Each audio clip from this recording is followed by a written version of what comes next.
कबीर की नजर बेड के पास रखे साइड ड्रॉअर पा पड़ी। रिंगटोन की आवाज वहीं से आ रही थी। उसने धीरे से ड्रॉअर खोला। अंदर हयात का फोन लगातार रिंग कर रहा था। कबीर ने फोन हाथ में उठाया। स्क्रीन पर सिर्फ एक हाई चीज दिख रही थी, अननोन नंबर।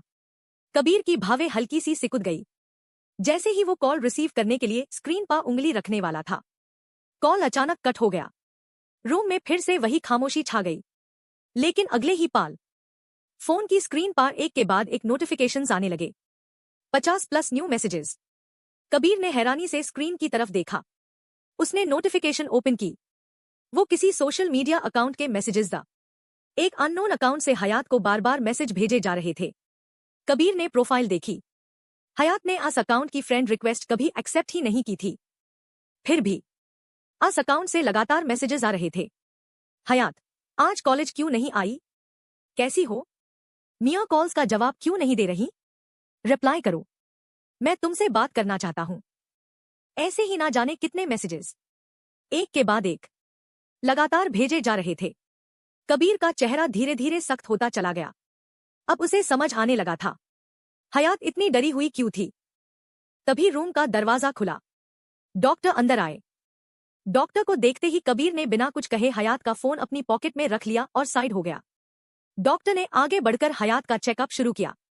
उन्होंने पल्स चेक की, ब्लड प्रेशर देखा और कुछ देर बाद कबीर की तरफ देखते हुए शांत आवाज में बोले, घबराने की बात नहीं है। लगता है इन पर काफी दिनों से जहनी दबाव और एंजाइटी का असर था, उसी वजह से ये बेहोश हो गई है। डॉक्टर ने अपने बैग से एक इंजेक्शन निकला और हयात को लगा दिया। इंजेक्शन देने के बाद वो कबीर की तरफ मुड़कर बोले, इन्हें किसी भी तरह का स्ट्रेस मत दीजिए।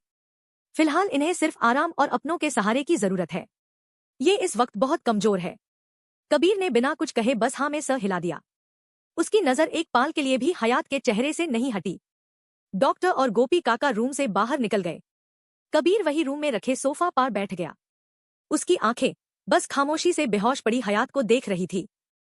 ना जाने कितने सवाल उसके दिमाग में एक साथ चल रहे थे और उसकी पॉकेट में रखा हयात का फोन उन सवालों को और गहरा कर रहा था। जैसे ही डॉक्टर बाहर निकले, उसी वक्त राजवीर और इशिता घर के अंदर आए।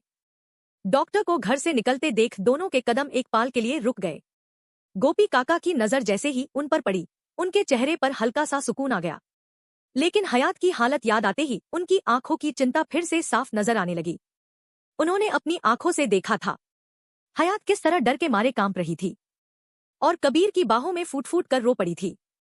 राजवीर ने परेशानी से पूछा, गोपी काका, डॉक्टर क्यों आए थे? सब ठीक तो है ना?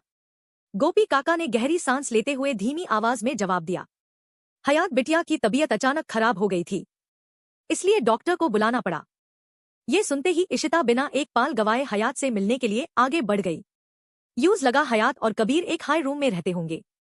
वो सीढ़ियों की तरफ बढ़ने ही वाली थी कि गोपी काका ने धीरे से आवाज दी, इशिता बिटिया। इशिता और राजवीर दोनों रुक गए। गोपी काका ने नरमी से कहा, हयात बिटिया कबीर बाबा के रूम में नहीं रहती, उनका रूम अलग है, आइए मैं आपको उनके रूम तक ले चलता हूं। राजवीर और इशिता ने एक दूसरे की तरफ देखा। दोनों बिना कुछ कहे गोपी काका के पीछे चल दिए। कुछ ही पाल बाद तीनों हयात के रूम के बाहर खड़े थे। गोपी काका ने धीरे से दरवाजा खोला। रूम के अंदर का मंजर देखते ही राजवीर और इशिता के कदम वही थम गए। हयात बेहोश बेड पर शांत पड़ी थी। उसके चेहरे पर थकान और डर के निशान अब भी साफ नजर आ रहे थे। और रूम के एक कोने में कबीर सोफा पर खामोशी से बैठा था। उसकी नजर एक पाल के लिए भी हयात के चेहरे से नहीं हटी थी। ना वो कुछ बोल रहा था, ना ही किसी और तरफ देख रहा था, जैसे इस वक्त उसकी पूरी दुनिया सिर्फ हयात तक सिमट कर रह गई हो। राजवीर और इशिता धीरे धीरे रूम के अंदर आए। कबीर ने जैसे ही अपने माँ पापा को देखा, वो तुरंत सोफा से उठकर उनके पास आ गया। हल्की सी मुस्कुराहट लाने की कोशिश करते हुए बोला, मॉम, डैड, आप लोग कब आए? आपने बताया भी नहीं। लेकिन इशिता का ध्यान कबीर की बात पर नहीं था। उनकी नजर सीधा बेड पर बेहोश पड़ी हयात पर जाकर ठहर गई। एक पाल के लिए उनका दिल जैसे बैठ सा गया। वो बिना कुछ कहे उसके पास चली गई। राजवीर ने कबीर की तरफ देखा। उन्होंने पहली बार अपने बेटे के चेहरे पर इतनी बेचैनी देखी थी। धीमी आवाज में उन्होंने पूछा, कबीर, हयात को क्या हुआ? कबीर कुछ पाल तक खामोश खड़ा रहा। जैसे उसके पास भी इस सवाल का कोई ठीक जवाब ना हो। उसने बस धीरे से कहा, डॉक्टर ने कहा है ज्यादा स्ट्रेस और एंजाइटी की वजह से ये बेहोश हो गई है। राजवीर की नजर एक पाल के लिए हयात पर गई, फिर वापस कबीर पर टिक गई। उन्होंने गहरी सांस लेकर पूछा, और ये स्ट्रेस कहीं तुम्हारी वजह से तो नहीं मिला हयात को? ये सुनते ही कबीर की पलकें झुक गई। उसके होठ हिले, लेकिन अल्फाज बाहर ना आ सके। कुछ लम्हों बाद उसने धीमी आवाज में बस इतना कहा, इस सवाल का जवाब शायद हयात ही दे सकती है। रूम में गहरी खामोशी छा गई। तभी इशिता ने प्यार भरी लेकिन मजबूत आवाज में कहा, बस कीजिए, अभी नहीं। उन्होंने बहुत ही नरमी से हयात के सर पर हाथ फेरा। उसकी ठंडी पेशानी को महसूस करते ही उनकी आंखें भर आई। धीरे से उसके बाल ठीक करते हुए बोली, इतनी सी बच्ची इतना दर्द अकेले कैसे सह गई? उनकी आवाज में एक माँ का दर्द साफ महसूस हो रहा था। कबीर चुपचाप वापस उसी सोफा पार जाकर बैठ गया। उसकी नजर फिर से हयात पर टिक गई। राजवीर भी आकर उसके पास बैठ गए। कुछ पाल बाद उन्होंने बिना कुछ कहे कबीर के कंधे पर अपना हाथ रख दिया। वो स्पर्श दांत का नहीं, एक बाप के सहारे का था। कबीर ने एक पाल के लिए अपने पापा की तरफ देखा और फिर खामोशी से नजर झुका। तभी अचानक कबीर के फोन की रिंगटोन बाजी। स्क्रीन पर नाम फ्लैश हुआ, रॉकी कॉलिंग। कबीर ने एक बार हयात की तरफ देखा, फिर धीरे से रूम से बाहर निकलकर बालकनी में आ गया। उसने कॉल रिसीव की। हेलो। दूसरी तरफ से रॉकी कुछ बताने लगा। कबीर बिना बीच में बोले बस ध्यान से सुनता रहा। जैसे जैसे रॉकी बात करता गया, कबीर के चेहरे के इमोशंस बदलते चले गए। कुछ पाल बाद कबीर की आवाज पहले से ज्यादा सख्त हो गई। मुझे आधी अधूरी बातें नहीं चाहिए, रॉकी। जो भी पता चला है उसकी पूरी डिटेल चाहिए, एवरीथिंग। इतना कहकर कबीर ने कॉल कट कर दिया। कबीर ने फोन पॉकेट में रखा ही था कि राजवीर धीरे से उसके पास आ खड़े हुए। कुछ पाल दोनों बालकनी से बाहर फैली खामोशी को देखते रहे। फिर राजवीर ने शांत लेकिन गहरी आवाज में पूछा, कबीर, आखिर हयात को हुआ क्या है? और तुम उसके कॉलेज में इन्वेस्टिगेशन क्यों करवा रहे हो? कबीर ने एक गहरी सांस ली। उसकी नजर कुछ पाल के लिए जमीन पर टिक गई। पापा, सच कहूं तो मुझे भी पूरी बात नहीं पता। उस दिन हयात बहुत रोटी हुई कॉलेज से बाहर निकली थी। उसने मुझे कई बार कॉल भी किया था। कबीर की आवाज में हल्का सा पछतावा साफ महसूस हो रहा था। लेकिन मैं एक इंपॉर्टेंट मीटिंग में था। मैंने सिर्फ इतना कहा कि मैं बिजी हूं और कॉल कट कर दिया। उस दिन के बाद से ही हयात पूरी तरह बदल गई। वो मुझसे डोर रहने लगी। खुद को नॉर्मल दिखाने की बहुत कोशिश करती है, लेकिन उसके चेहरे की खामोशी बता देती है कि वो अंदर ही अंदर किसी बात से टूट रही है। कबीर की मुट्ठियां धीरे से भींच गई। इसलिए मैं उसके कॉलेज में पता करवा रहा हूं। मुझे जाना है, आखिर उस दिन ऐसा क्या हुआ था जिसने हयात को इतना बदल दिया? राजवीर ने कुछ नहीं कहा। उन्होंने बस अपने बेटे के चेहरे की तरफ देखा। पहली बार उन्हें महसूस हुआ, कबीर सिर्फ जवाब नहीं ढूंढ रहा था, वो हयात के दर्द की वजह ढूंढ रहा। तभी रूम के अंदर से इशिता की घबराई हुई आवाज सुनाई दी, कबीर, राजवीर, जल्दी आइए। दोनों एक साथ पलटे और बिना एक पाल गवाए रूम की तरफ दौड़ पड़े। हयात अब भी राजवीर से लिपट कर रो रही थी।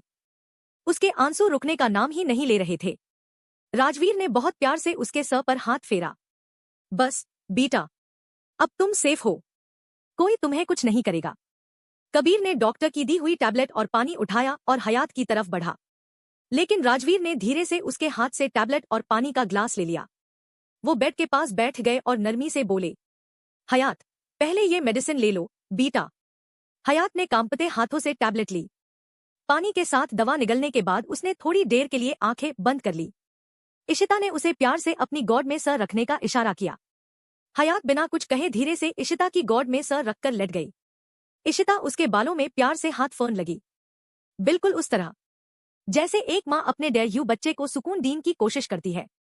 कुछ देर बाद राजवीर ने नजर उठाकर कबीर की तरफ देखा। बिना कुछ कहे उन्होंने हल्की सी नजर से बाहर चलने का इशारा किया। कबीर समझ गया। उसने एक बार खामोशी से हयात की तरफ देखा, फिर राजवीर के साथ रूम से बाहर निकल गया। दोनों सीधा कबीर के स्टडी रूम में आ गए। रूम में कुछ पाल तक गहरी खामोशी छाई रही। राजवीर बस अपने बेटे को देखते रहे और कबीर खामोशी से अपने पापा की नजरों का सामना करता रहा। स्टडी रूम में गहरी खामोशी छाई हुई थी। राजवीर की नजर अब भी कबीर पर टिकी हुई थी। कुछ पाल बाद उन्होंने ही खामोशी तोड़ते हुए पूछा, कबीर, आखिर वो आदमी कौन है और उसकी इतनी हिम्मत कैसे हुई कि वो मेरी बहू के साथ ऐसी हरकत करे? उनकी आवाज धीमी जरूर थी, लेकिन उसमें दबा हुआ गुस्सा साफ महसूस हो रहा था। तुम और तुम्हारे बॉडीगार्ड्स आखिर कर क्या रहे थे? कबीर ने धीरे से कुछ कहने के लिए होठ खोले हायदा कि राजवीर ने हाथ उठाकर यूज बीच में ही रोक दिया। नहीं, ये मत कहना कि तुमने हयात के कॉल्स को उसकी कोई शरारत या जिद समझकर इग्नोर कर दिया था। राजवीर की आंखों में निराशा साफ दिख रही थी। कबीर, हयात तुम्हारी वाइफ है। उस वक्त उसे तुम्हारी सबसे ज्यादा जरूरत थी। क्या तुम्हें एक पाल के लिए भी ये एहसास नहीं हुआ कि वो बार बार तुम्हें कॉल क्यों कर रही है?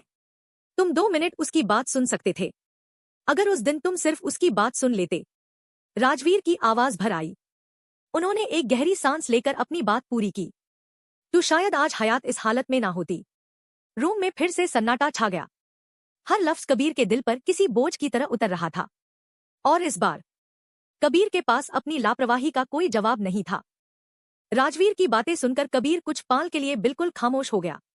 उसके पास राजवीर के किसी भी सवाल का जवाब नहीं था। रूम में कुछ देर तक सन्नाटा छाया रहा। फिर राजवीर ने धीमी लेकिन गहरी आवाज में पूछा, कबीर, आखिर वो आदमी कौन है? क्या तुम्हें किसी पर शक है? कबीर ने गहरी सांस ली। हाँ, एक शक जरूर है, लेकिन अभी मेरे पास सिर्फ शक है, सबूत नहीं। मैं किसी नतीजे पर पहुंचने से पहले पूरी सच्चाई जान लेना चाहता हूं। इसीलिए मैंने रॉकी को सिर्फ इसी काम पर लगाया है। बस एक कॉल का इंतजार है, उसके बाद सब कुछ साफ हो जाएगा। राजवीर चुपचाप उसकी बात सुनते रहे। तब कबीर धीरे से बोला, पापा, मुझे हयात की एक फ्रेंड से भी कुछ बात। Stay tuned to be continued. Like, subscribe and follow for more.